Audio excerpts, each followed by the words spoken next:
کہ اسلام نے آزادی کا مفہوم کیا پیش کیا ہے اور مغرب آزادی کا مفہوم کیا پیش کرتا ہے۔ اسلام نے آزادی کا مفہوم یہ دیا ہے کہ معاشرے کے ہر فرد کو یہ اختیار ہونا چاہیے کہ وہ اپنے معاملات کو، اپنی عبادات کو بغیر کسی زور زبردستی اپنی من مرضی سے پورا کرنے میں خوشی محسوس کرے۔ اللہ ذو الجلال نے جو اختیار دیا ہے وہ اپنے حقوق کو حاصل کرنے میں اور واجبات کی ادائیگی میں کسی کا محتاج نہ ہو، اس کو آزادی کہتے ہیں۔ اس وطن عزیز جو ایک بہت بڑی نعمت ہے، اور آپ ان لوگوں سے پوچھئے جن کے پاس کوئی آزاد وطن نہیں، کہ یہاں آپ کو نماز پڑھنے میں کوئی پابندی نہیں، آپ روزہ رکھتے ہیں، آپ دینی کام کرتے ہیں، آپ حج پہ عمرے پہ جاتے ہیں، الغرض دینی امور کو بجا لانے کے لیے آپ پہ کوئی پابندی نہیں۔ یہ ہر شخص کی اب اپنا ایک اختیار ہے کہ وہ ان پابندیوں کے بغیر جو کچھ کر سکتا ہے وہ کتنا کچھ کر سکتا ہے۔ اس کے باوجود بھی لوگ نماز نہیں پڑھتے، اس کے باوجود بھی لوگ جو ہے روزہ رکھنے میں کتراتے نظر آتے ہیں۔ یہ ان کی محرومی ہے، اس میں اللہ نے جو ان کو انعام دے رکھا ہے یہ اس کی ناقدری بھی ہے۔ قرآن مجید نے اس لیے کہا ہے وَاذْكُرُوا إِذْ أَنْتُمْ قَلِيلٌ، یاد کرو اس وقت کو جب تم بہت تھوڑے تھے۔ اللہ ذو الجلال نے ساتھ یہ بھی فرمایا کہ مستضعف ہو، تم کمزور تھے، تخافون ان يتخطفكم الناس، اس خوف اور ڈر میں تھے کہ لوگ تمہیں اچک لیں گے، فآواکم، اللہ نے تمہیں جگہ دے دی، وأيدكم بنصره، اور اللہ ذو الجلال نے صرف جگہ ہی نہیں دی، اس کو آباد کرنے، اس کی حفاظت کرنے کی مدد بھی کی، تمہیں طاقت سے بھی نوازا۔ وَرَزَقَكُم مِّنَ الطَّيِّبَاتِ لَعَلَّكُمْ تَشْكُرُونَ، اور دسیوں اور سینکڑوں نعمتوں سے بھی نوازا تاکہ تم شکر گزاری کرو۔ مغرب کی آزادی اور اسلام کی آزادی میں یہ فرق ہے۔ مغرب کے یہاں آزادی کا مفہوم یہ ہے کہ ایک انسان بغیر کسی اصول اور ضابطے کے جو چاہے اعتقاد رکھے، جو چاہے عمل کرے، اسے کوئی پوچھے گا نہیں۔ خیر چونکہ وہ نان بلیورز ہیں، بلیورز کا تو یہ آزادی کا مفہوم نہیں، اس لیے مغرب سے یہ فکر آئی ہے کہ میں جو چاہوں اپنا عقیدہ بناؤں، جو چاہوں اپنا نظریہ بناؤں۔ یہ اسلام کا نظریہ نہیں۔ اسلام کا تو معنی یہ ہے اذ قال له ربه اسلم قال اسلمت لرب العالمین، ابراہیم علیہ السلام کو اللہ نے فرمایا کہ مطیع ہو جاؤ، انہوں نے کہا میں مطیع ہو گیا۔ یہ ہے مسلمانوں کا رویہ کہ اللہ کے مطیع بن کے، اس کے رسول کے محب اور مطیع اور متبع بن کے زندگی گزارنا، اور اس زندگی میں کوئی رکاوٹ نہ ہونا، یہ آزادی ہے۔ یہی وجہ ہے کہ آج مغرب سے متاثر ہو کر وہ دانشگاہیں جہاں علم اور فن اور دانش اور معرفت دی جاتی ہے، کالجز اور یونیورسٹیز، وہاں کچھ لوگ متاثر ہوتے ہیں مغرب سے، کہتے ہیں میں اپنے ڈیسیژنز خود لیتا ہوں، اس لیے میں نہیں مانتا نعوذ باللہ کو رب ہے کہ نہیں ہے۔ یہ مسلمانوں کی آزادی نہیں، کافروں کی آزادی۔ ملحدین، دہریے، اللہ ذو الجلال کی ذات کا انکار کرنے والے، اس کی صفات کا انکار کرنے والے، آزادی کا یہ مفہوم انہوں نے کافروں سے لیا ہے، مسلمانوں کے ہاں یہ آزادی کا مفہوم نہیں۔ اسلام نے کچھ مدارج طے کیے ہیں کہ روئے زمین پہ جتنے انسان ہیں اگر یہ سارے کے سارے صحابہ بن جائے تو کسی ایک نبی کی شان کو نہیں پہنچ سکتے. حالانکہ صحابہ 1,44,000 تھے. اسی طرح اگر یہ سارے کے سارے اگر تابعی بن جائے تو کسی ایک صحابی کی شان کو نہیں پہنچ سکتے. اسی طرح یہ سارے کے سارے لوگ تبع تابعی بن جائے تو ایک تابعی کی شان کو نہیں پہنچ سکتے. یہ مدارج اللہ کے رسول نے طے کیا. خیر القرون قرنی ثم الذین یلونہم ثم الذین یلونہم. لوگوں سب سے بہترین روئے زمین پہ وہ لوگ ہیں جن کو صحابہ کہا جاتا ہے، پھر تابعین، پھر تبع تابعین. تعجب کی بات تو یہ ہے کہ 950 سال کوئی عبادت اور ریاضت میں لگا دے، اس ایک گھڑی کا مقابلہ ایمان اور اجر کے اعتبار سے نہیں ہو سکتا جو کسی بھی صحابی نے اللہ کے رسول کے ساتھ گزاری. مغرب کیا کہتا ہے؟ اس کے نزدیک دنیا جہان کا نیک اور دنیا جہان کا بدبخت اور خبیث دونوں برابر ہیں. یہ آزادی کا مفہوم ان کے نزدیک، اسلام کے ہاں نہیں. آزادی کا مفہوم اسلام کے ہاں یہ ہے کہ اصل ترقی یہ ہے کہ انسان اللہ ذو الجلال کی عبادت میں خلل نہ آنے دے اور تجارت کرے، بزنس کرے، دنیا کے تمام شعبے اختیار کرے. صحابہ نے بزنس بھی کیا، صحابہ کرام نے جہاد بھی کیا، حکومتیں بھی کی، سیاست بھی کی، لیکن باٹم لائن جو ہے دین میں خلل نہیں آنے دی.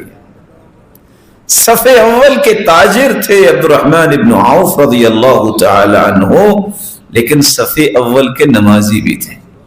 صحیح بخاری کی روایت بتاتی ہے جب سیدنا عمر رضی اللہ تعالی عنہ پر حملہ ہوا، وہ فجر کی نماز پڑھا رہے تھے، سورۃ یوسف کی تلاوت کر رہے تھے. جب ابو لؤلؤ مجوسی نے خنجر کا وار کیا، وہ گر گئے. اس نماز کو مکمل کرنے کے لیے پچھلی صف سے جو آگے آئے ہیں وہ عبد الرحمن بن عوف تھے، جو بالکل ان کے پیچھے کھڑے تھے اور نماز فجر کی تھی. آج یہ سننے کو ملتا ہے بس آفیسز میں آخر وقت دینا ہوتا ہے، تھکاوٹ ہوتی ہے، بس جی صبح کی نماز تو کچھ 6-7 بجے پڑھ ہی لیتے. مغرب کا ترقی کا مفہوم یہ ہے کہ حلال و حرام کی تمیز رہے نہ رہے، تمہاری عزت تار تار ہوتی ہے تو ہو جائے، تمہیں پیسہ چاہیے، کوٹھی چاہیے اور گاڑی چاہیے، اس سے کوئی غرض نہیں ہے کہ دین بچے یا نہ بچے اور عزت بچے نہ بچے. یہ مغرب کے ہاں مفہوم ہے، اسلام کے ہاں یہ مفہوم ہے. جب تک ان بنیادوں کو آپ نہیں سمجھیں گے، آپ ہمیشہ اپنے آپ کو کسی فتنے کا شکار کر بیٹھیں گے. اس لیے آزادی کا صحیح مفہوم جو ہے، جو شریعت نے طے کیا ہے، اس کو سمجھنے سے انسان دین بھی بچاتا ہے، عزت بھی بچاتا ہے اور اس آزادی کو انجوائے بھی کرتا ہے، اور وہ آزادی اس کے لیے بہت بڑی نعمت بن جاتی ہے. آج آپ جمعہ پڑھنے آئے ہیں، صبح نماز بھی پڑھی ہوگی، اللہ نے امن بھی دیا ہے. اس بات کا بھی آپ کو شکر کرنا چاہیے اور دعا کرنی چاہیے کہ اللہ ذو الجلال اس وطن عزیز میں امن کو قائم رکھے، اور ہر وہ شخص جو امن کو تہبالہ کرنا چاہتا ہے اس کو ہدایت دے، نہیں تو اسے اپنے پاس بلا لے. اور یہاں ایک جملہ میں مسائل کو شروع کرنے سے پہلے آپ کی خدمت میں پیش کر دوں، یہ شاید زندگی کے کسی بھی وقت آپ کے کام آئے گا، جو آپ کو کبھی گرنے نہیں دے گا. وطن لا نحمیہ لا نستحق ان نعیش فیہ. جس وطن کی، جس میں عبادات کی آزادی ہے، عقائد اللہ جلال کے متعلق اور نیکی کرنے کی آزادی ہے، اس وطن کی اگر ہم حفاظت نہیں کر سکتے تو اس وطن میں ہمیں رہنے کا کوئی حق حاصل نہیں. اور ایسے ہی لوگوں کو غدار کہا جاتا ہے جو اپنے ہی گھر کے دشمن ہوتے ہیں، ان کو کبھی دوست نہیں کہا جاتا. اس لیے اللہ ذو الجلال سے دعا کیجئے کہ اللہ ذو الجلال ہر قسم کے فتنے باز اور ہر قسم کے فسادیوں سے مسلمانوں کو اور مسلمانوں کے اوطان کو اپنی حفاظت میں رکھے. رسول اکرم صلی اللہ علیہ وآلہ وسلم پر قرآن نازل ہوتا ہے اور آزادی کی اہمیت کو واضح کرتا ہے۔ قرآن مجید نے فرعون سے جب آزادی حاصل کی موسیٰ علیہ السلام کی قوم نے تو احسان جتلایا اللہ تعالیٰ نے، وَإِذْ أَنْجَيْنَاكُمْ مِنْ آلِ فِرْعَوْنَ، ہم نے تمہیں نجات دی آل فرعون سے، یسومونکم سوء العذاب، اتنا ذلیل کر دینے والا تمہیں عذاب دیتے تھے، یذبحون ابناءکم، تمام کے تمام مردوں کو قتل کر دیتے، ویستحیون نساءکم، عورتوں کو زندہ رہنے کی اجازت تھی اور ان کے ساتھ بھی ظلم و تشدد ہوتا۔ تو اللہ ذو جلال نے وہاں احسان جتلایا ہے کہ تمہیں اس مصیبت سے، اس ظلم سے نجات دی۔ رسول اکرم صلی اللہ علیہ وآلہ وسلم نے آزادی کی اہمیت کو واضح کرنے کے لیے یہ فرمان جاری کیا۔ صحیح بخاری اور مسلم کی روایت ہے، ایما رجل اعتق امرأ مسلما استنقذ اللہ بكل عضو منه عظما منه من النار، جو بھی کوئی شخص کسی غلام کو آزاد کرے گا اللہ ذو جلال اس کے ایک ایک عضو کو جہنم سے آزاد کر دے۔ آج مغرب زدہ اور مغرب سے متاثر ہونے والے اسلام پہ اعتراض کرتے ہیں کہ اسلام کے اندر غلامی کا تصور کیوں؟ اسلام نے یہ غلامی کا جو تصور دیا یہ احسان کیا اس وقت، کیسے بنا؟ قتل نہیں کیا، غلام بنا لیا، زندہ رہنے کی گنجائش دی ہے، بات بات پہ ان کو پھر آزاد کرنے کے طریقے بتائے ہیں۔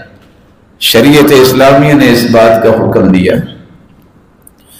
کہ اگر کسی نے جان بوجھ کے نہیں، غلطی سے کوئی قتل ہو جائے تو اس کی دیت کیا ہے؟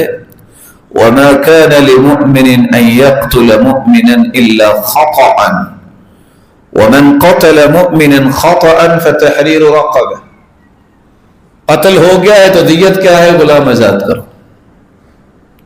وَدِيَةٌ مُسَلَّمَةٌ إِلَىٰ أَهْلِهِ، اور ساتھ غلام آزاد ہے اور ساتھ اس کی دیت بھی دو۔ اکیلی دیت بھی ہو سکتی تھی لیکن ساتھ ساتھ انسانوں کو سروائیو کرنے کا موقع دیا گیا۔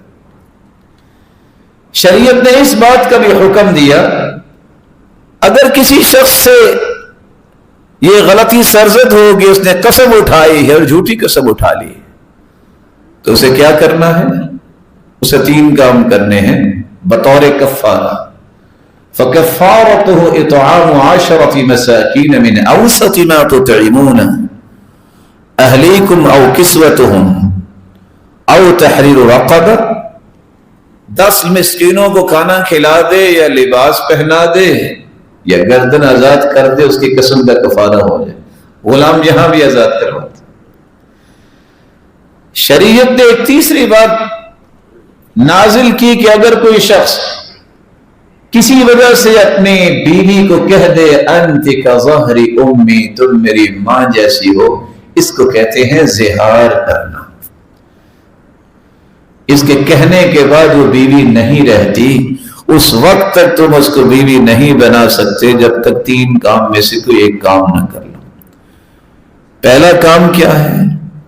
پہلا کام یہ ہے فَتَحْرِيرُ رَقَبَةٍ مِّن قَبْلِ أَن يَتَمَاسَّا، تم غلام آزاد کرو، 2 مہینے کے مسلسل روزے رکھو، یہ 60 مسکینوں کو کھانا کھلاؤ۔ تو یہاں بھی غلام کو آزاد کرنے کا حکم دے دیا۔ شریعت نے جہاں زکوٰۃ کے مصارف بیان کیے ہیں سورۃ التوبہ کی 7 نمبر آیت میں، وہاں ایک مصرف یہ ہے کہ تم زکوٰۃ 8 چیزوں میں استعمال کرو گے۔ وَفِي الرِّقَابِ، کسی کی گردن آزاد کروانے کے لیے بھی زکوٰۃ دی جا سکتی ہے۔ ایک شخص کو قتل نہیں کیا گیا، زندہ رہنے کی گنجائش دی گئی، پھر اس کو آزاد کرنے کا حکم دیا گیا۔ پھر ساتھ اس بات کو حکم دیا گیا کہ کسی غلام کو آزاد کرے گا اس کو نیکیاں کتنی ملیں گی.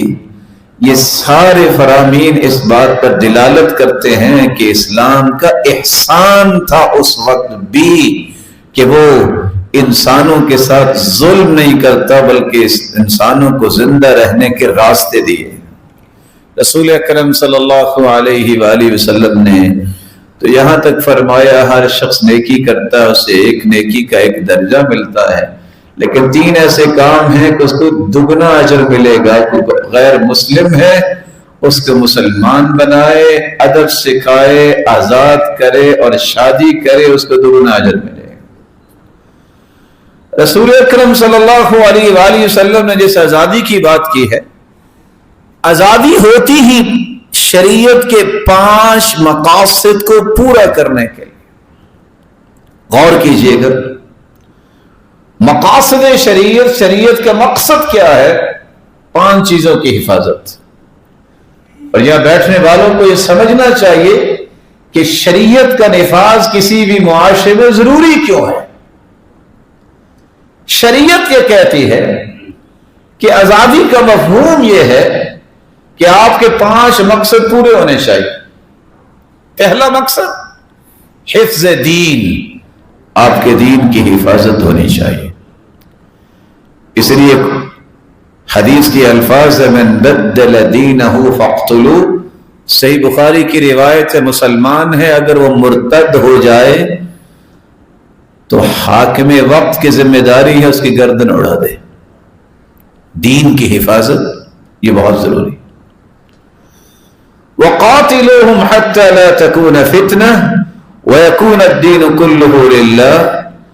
اگر کوئی اسلامی حکومت میں خلفشاری پیدا کرتا ہے اور کفر کی طرف جاتا ہے، جب تک خالص دین نہیں ہو جائے گا اس سے حکمران بالا لڑائی کریں گے. یہ رد الفساد اسی لیے ہوتا ہے. آپ معاشرے میں سکون سے رہیں، کسی کو کیا پریشانی؟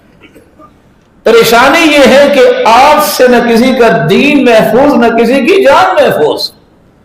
تو یہ حکومت وقت کی ذمہ داری بنتی ہے کہ وہ امن کو تہوالا ہونے والوں کو سبق سکھائیں. رسول اکرم صلی اللہ علیہ وسلم نے تو یہاں تک فرما دیا من اتاکم وامرکم جمیعا علی رجل واحد یرید ان یشق عصاکم. امت جمع ہے ایک بندے پہ، ایک آدمی آ کے اس اجتماعیت کو پارا پارا کرنا چاہتا ہے. صحیح مسلم کی روایت، آپ حیران ہو جائیں گے شریعت کتنی امن پسند ہے. ان یفرق جماعتکم فاقتلوا. اگر کوئی ایسا کوئی قدم اٹھاتا ہے تو اس کو منطقی انجام تک پہنچانا بھی ذمہ داری پھر مل جاتی. تو شریعت کا مقصد یہ ہے، آزادی یہ ہے آپ کے دین کی حفاظت. اس پہ قدغن نہیں آنی چاہیے، اس پہ کمپرومائز نہیں ہونا چاہیے. دوسری ذمہ داری شریعت نے دی ہے، مقصد شریعت ہے کہ آپ کی جان کی حفاظت. اس لیے قرآن مجید نے یہ اصول پیش کیا کتب علیکم القصاص فی القتل. اگر کوئی قتل کرے گا تو اس کے بدلے میں اسے قتل کیا جائے. آپ کی جان کی حفاظت نہیں ہوگی آپ کوئی کام نہیں کر سکتے.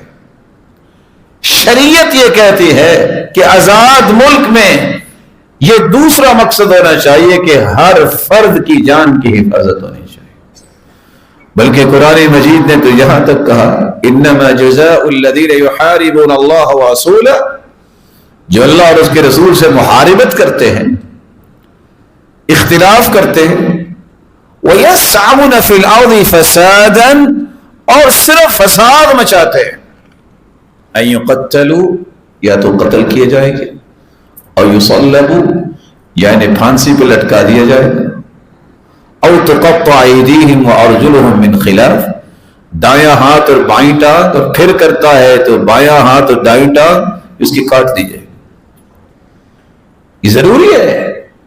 جس طرح ڈاکٹر یہ کہہ دیتا ہے کہ پاؤں نہ کٹا تو پورا جسم مردہ ہو جائے گا، زندگی بچانے کے لیے پاؤں کاٹنا پڑتا ہے. اللہ آپ سب کی حفاظت فرمائے. تو شریعت نے یہ حکم دیا ہے